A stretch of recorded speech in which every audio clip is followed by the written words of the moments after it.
What if I told you that there is one trick that everyone, yes, including you there in the back, anyone can do, and it will save you time and effort and increase your results? It would definitely sound unbelievable, right? Well, let's not waste any more time. The thing we're going to talk about today is the amount of rest time between sets. Now, how much of us just go to the gym, just do a set and then just rest? Maybe talk to some people or browse through your phone. I'd say that's close to 99% of people. Now, what instead could we do in between those sets to increase the results that we're getting? Now, remember that I said we're going to talk about the rest between sets. Now, the thing is, how many of you know exactly how much time you're resting in between your sets? I know for a fact that it's not many of you. So what trick can we actually use that is backed up with science? We can use a timer. For example, just use your phone, or you can just look at a clock. This way we can consistently get the amount of rest between sets to meet our fitness goals.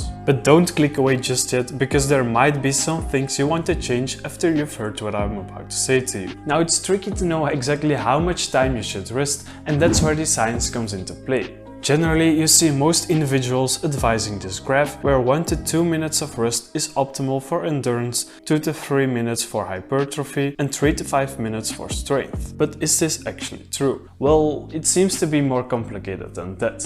While it's not quite clear, according to this article, lower rest between sets does seem to improve our general muscular endurance, so if you have this goal in mind, resting 1 to 2 minutes will be the best option for you. Now, don't forget to time this, because only that way you'll know if you're training correctly for your goal, and this counts for the following examples as well. Now, generally you would think that 2 to 3 minutes is better for hypertrophy. Well, that's not really the case, but it also is at the same time. Don't worry, I'll explain it right away. What we generally know is that volume drives muscle growth. If you don't know what volume is, it's basically reps times sets times weight. More volume generally means more muscle growth, but just because I don't want to see you do 100 sets of bench and chest day, I do have to point out that there is a limit to how much sets that are actually useful in a workout. Now, back to the topic of rest times.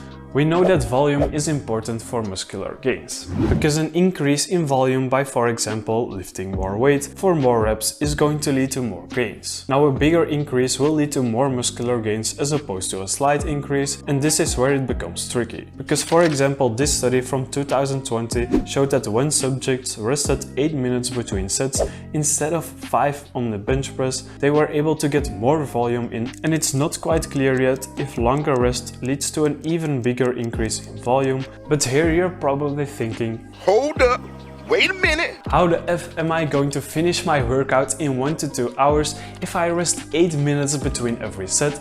And here is where we need to get practical. There is one study looking at if shorter rest periods are more efficient than longer rest periods, and it did find that a shorter rest led to double the amount of muscular gains. But how could this be? Well, the shorter rest period group was able to do more volume in a shorter amount of time. Because when we look at other studies, they say that more rest equals to more weight lifted, but we're going with the assumption that the subjects have an infinite amount of time to finish their workout. But in reality, this is not the case. So a shorter rest time leads to a larger amount of volume per unit of time. So if I only have about half an hour to hit the gym, shorter rest times will be more beneficial for me, but here is where we need to make some distinctions. First off, it's important that there is a limit to how much sets in a workout are actually effective. Researcher James Krieger looked at this meta-analysis, and he found that 10 sets would probably be the upper limit, so more would probably mean less gains. Now, before we go on, here is the panda that I promised in my last video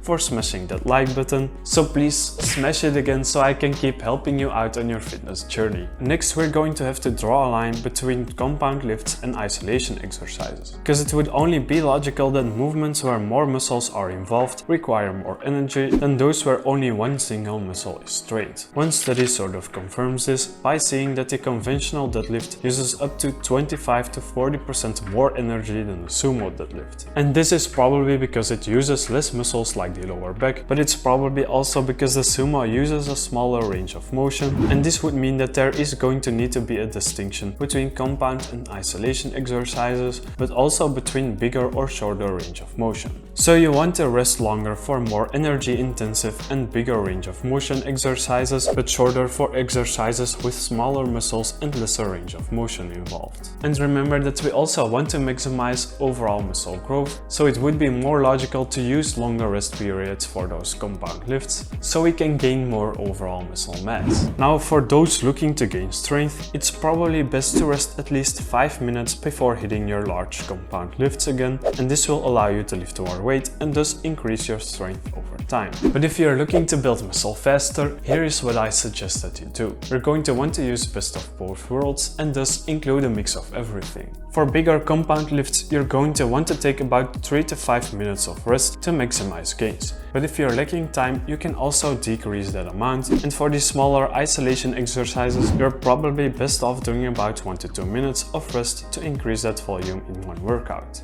But we're not there quite yet. You also want to change up these rest times every now and then. This means that you're going to switch the amount of rest and sets for your exercises every once in a while. For example, first off, you're going to do 3 sets of 8 to 12 reps on the push-up with about 3 minutes of rest. After 8 weeks, you're going to do 5 sets of 8 reps with only 2 to 3 minutes of rest. Doing this can help you spark some new muscle growth and help you increase that weekly volume over time. And now the simple trick here is to actually time that rest, just like you're tracking the amount of reps and sets that you've performed. Do this and you're going to both save some time in the gym by not resting longer than you should, and increase your results by resting according to your training goals and fitting to the exercise. Remember to subscribe for more helpful videos like this so you can maximize your time spent in the gym, and please like the video if you enjoyed it. It only takes about 1 second, and I'll see you guys later.